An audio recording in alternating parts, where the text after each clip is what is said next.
Estamos de volta com o TV ABE Entrevista, agora que são 22 horas e 23 minutos.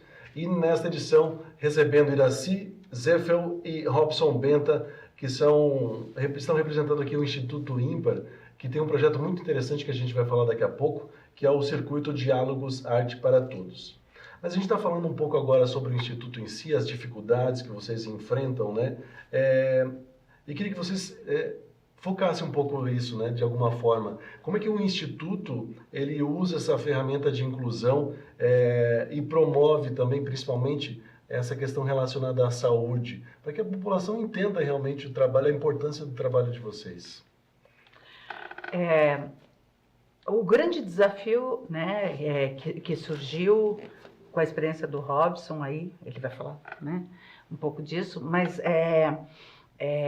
que às vezes as pessoas pensam que para você trabalhar com pessoas com deficiência, né, trabalhar com um público neurodiverso, você precisa ter uma qualificação, você precisa fazer uma formação em arte-terapia, você precisa fazer não sei o quê, e na verdade a gente tenta provar, e provamos, né, para as pessoas que pode ser muito mais simples. Você não precisa ter um dom, você não precisa ser especial, né, para poder se relacionar com essas pessoas, né? Basta você ter disposição de aprender. E aí o que a gente aproxima, né? Entendendo que a arte faz bem para todas as pessoas, para o bem-estar e para a saúde de todas as pessoas,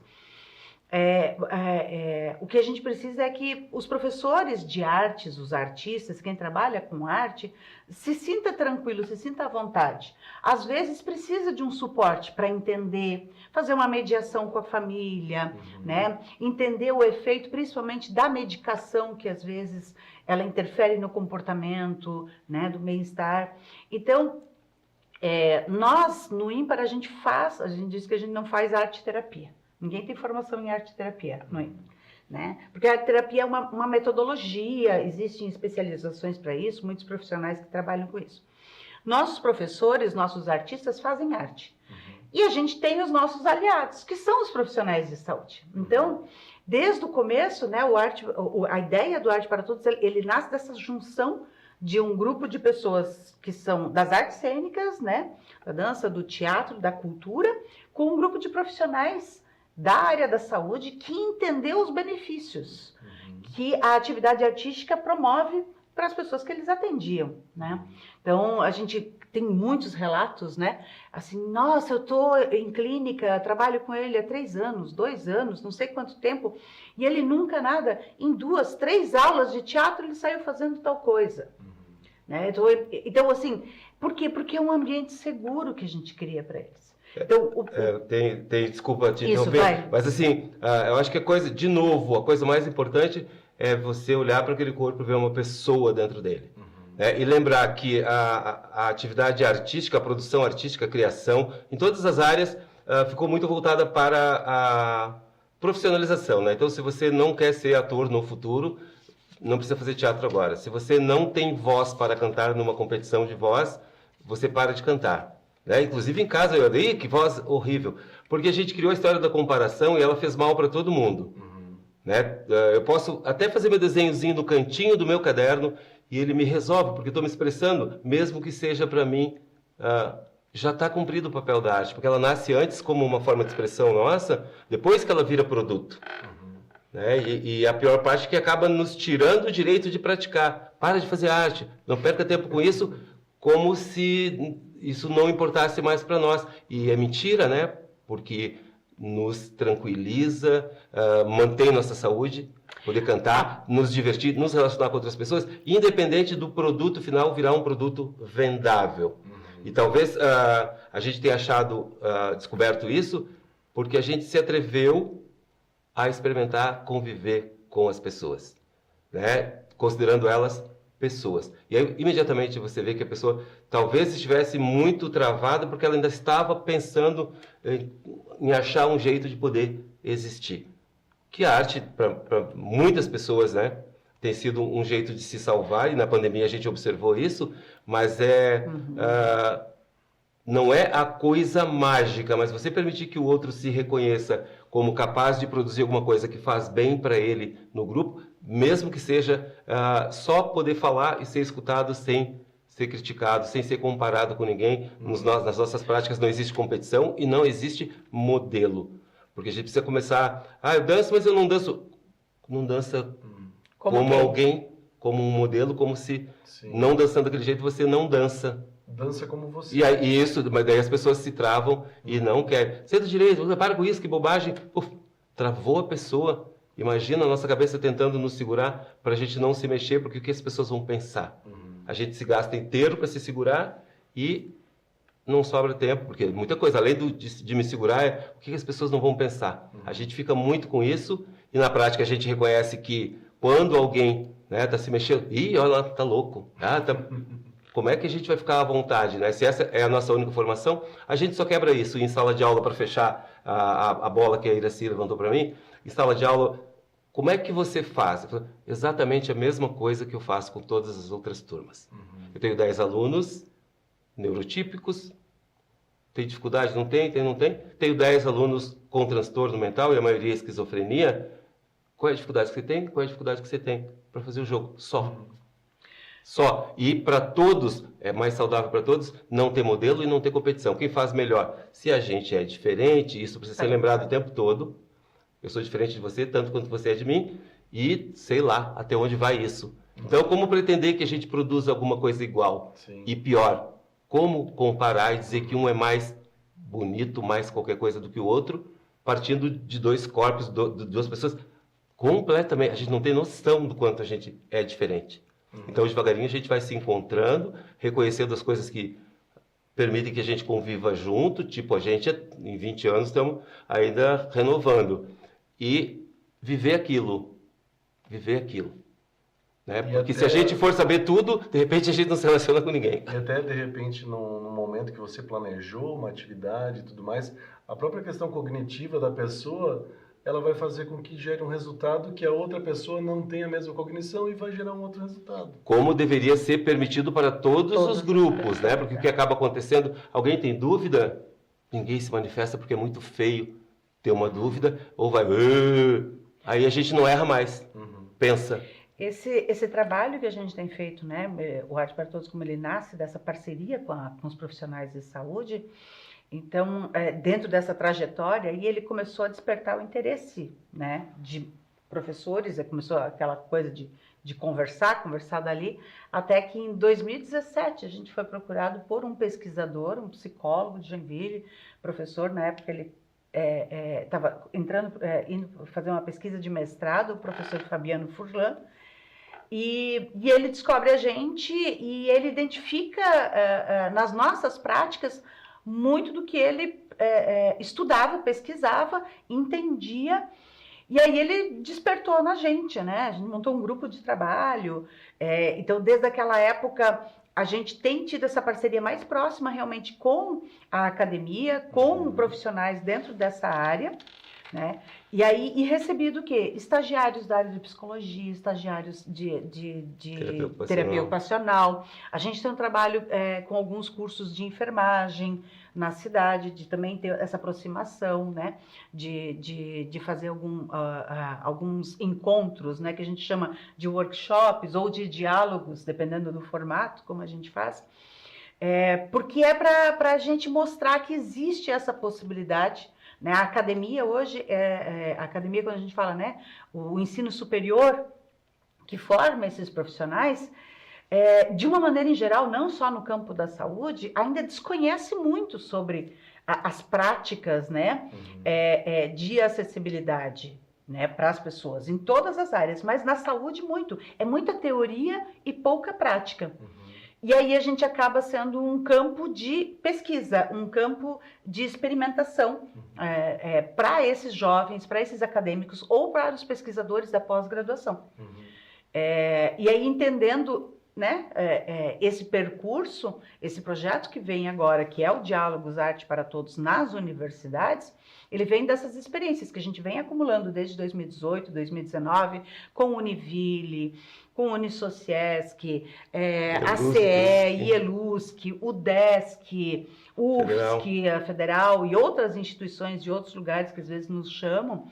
Então a gente agora quer sistematizar, então a gente está organizando o nosso acervo, os nossos materiais, né, de pesquisa desses anos, vídeos, fotos, documentos, relatos, as etapas dos processos, né, aquele negócio, o que deu de problema aqui, o que deu de problema ali, como é que a gente avança daqui.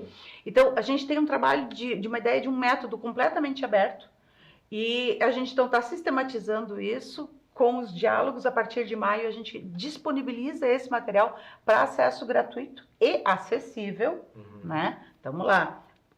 Com audiodescrição, com libras, com descrição de imagem, com tudo que a gente precisa, organizando e sistematizando essas informações para que mais pesquisadores, mais gente que a gente ajude nesse processo, né? A gente precisa ir mais rápido. Está muito devagar ainda, né? Essa mudança que o Robson fala atitudinal, que é a construção de uma cultura, porque a gente ainda está muito nisso, ainda aprendendo a fazer isso. A gente precisa dar passos largos, né? E a pesquisa científica, ela nos traz o quê? Provas, né? Ela nos traz consistência. Não é ela o achismo, diz, não é o achismo, né? Não é a gente achando, o nosso trabalho... Não, né? A gente sabe que o nosso trabalho é bom. A gente sabe que o que a gente está fazendo, a gente tem insegurança do que a gente está fazendo, né? Mas não é acabado e não é o único jeito de fazer. E a gente não quer competir, né? Nós entendemos que precisa alguém que tenha esse olhar para sistematizar isso de forma que vire um método para que as pessoas entendam e possam experimentar. E aí tem uma coisa bem bacana que desde o começo, né, a gente tem uma honestidade que é fantástica no nosso trabalho, tanto na escuta quanto em assumir que o que a gente não sabe, né? Então, nessa aba da pesquisa, hoje ainda estava olhando um vídeo que nós usávamos algumas expressões, ou nós tínhamos algumas dificuldades, ou nós entendemos que a família podia estar dentro, nós entendemos, e aí nós assumimos isso, né? Até aqui a gente fazia desse jeito, a gente conheceu isso e começou a fazer porque a gente entendeu que era o caminho. Somamos com o conhecimento de mais alguém. Isso eu acho que é bem bacana e a gente faz questão, né, de manter isso. A universidade, né, a Univille está entrando como parceira, essa parte é deles, com todo o nosso material disponibilizado. Porque é o que a gente pode, né, entrar nesse racha aí, a gente entra com tudo que a gente tem e eles com tudo que eles têm, que é a capacidade de organizar. A gente foi aprender a trabalhar, né, foi entrar no universo da cultura surda em 2017. A gente faz um primeiro trabalho de laboratórios de teatro no Instituto Juarez Machado, estudando a obra do Juarez Machado, projeto chamado Cidade, Arte e Pessoas, onde que a gente se divide em esses estudos e monta 3 trabalhos, 3 espetáculos de rua. Um com o grupo Arte para Todos, com jovens com deficiência intelectual, com o grupo da Oficina de Teatro do SOIS, um grupo, né, com transtorno mental, e com o Libração, que é o grupo com jovens surdos, pessoas surdas. Então, naquele ano a gente aprende a conviver com eles, né, com arte de rua, com um trabalho de teatro de rua, baseado na obra do Juarez Machado. E aí a gente começa a entender esse universo. Hoje a gente tem dentro do ímpar, então, 2 atores surdos que são nossos consultores. Então, além de uma equipe de intérpretes, que é fantástica, né? Mas, e aí a gente faz as coisas com eles. A audiodescrição, né, esse universo das pessoas cegas, ele chega para a gente também em 2017, 2018, a partir de um convite do Paulo Sudovski, que era presidente da Agidev naquela época, e ele promove em Joinville uma formação em audiodescrição.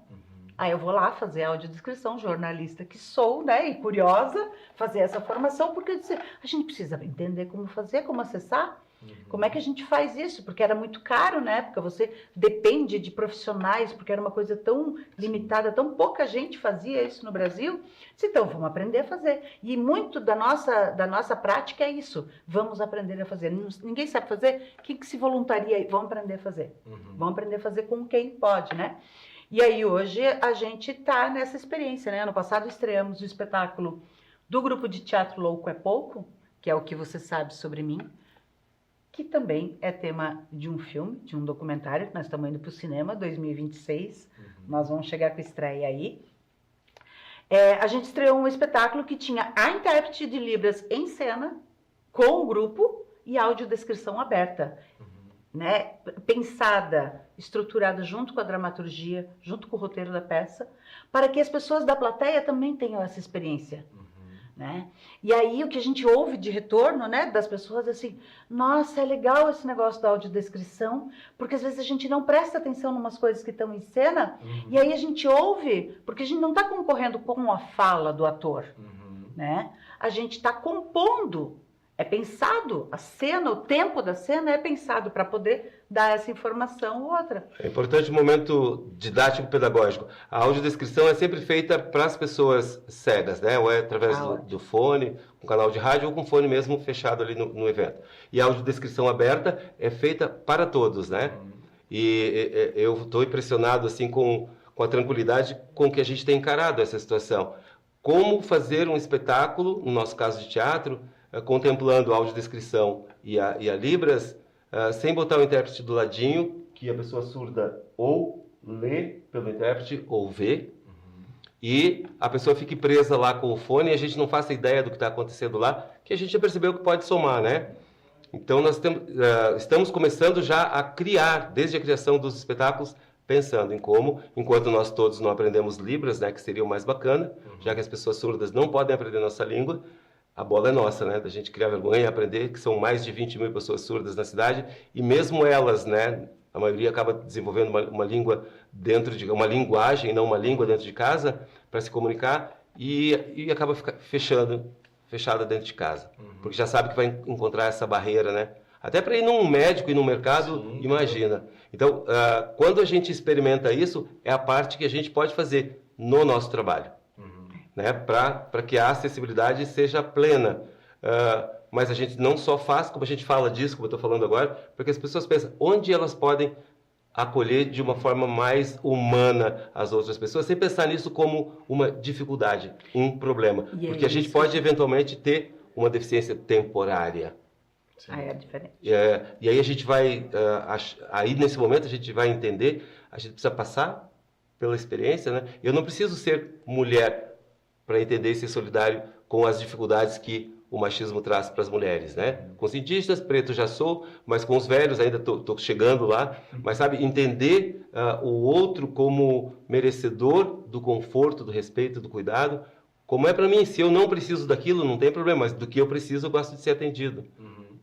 Né? É bem simples. E por isso, né, parar de falar em inclusão é importante, porque a inclusão carrega muito o peso da assistência. Né? Vamos incluir, tadinho, né? Se a gente incluir, ele já vai ficar feliz por isso. Né? Mas a gente só precisa da acessibilidade. E nesse momento, a atitudinal é a que a gente mais tem que bater, porque as pessoas pararem de olhar para os outros como a deficiência, como o transtorno, mas como uma pessoa. E por isso a proposta dos diálogos, porque a gente precisa falar mais disso. Né? E quando a gente nós vamos circular em Santa Catarina, né? Você falou, né? São 12 instituições de ensino superior. Nós vamos passar por 10 cidades, nas 6 mesorregiões. Né? E junto com esse trabalho, então, a gente está com um trabalho de assessoria de imprensa, com um trabalho de divulgação, que a ideia é que a gente passe por essas cidades e coloque o tema na pauta, né? Participando não é só passar por passar, eu quero levar... Para cumprir Não, eu quero impactar. Exato. Já que a gente quer impactar, vamos deixar para o último bloco falar bastante sobre isso. E você que está nos assistindo, então, aguarde um instante aí, rapidinho. Daqui a pouco a gente volta com mais TVBA Entrevista.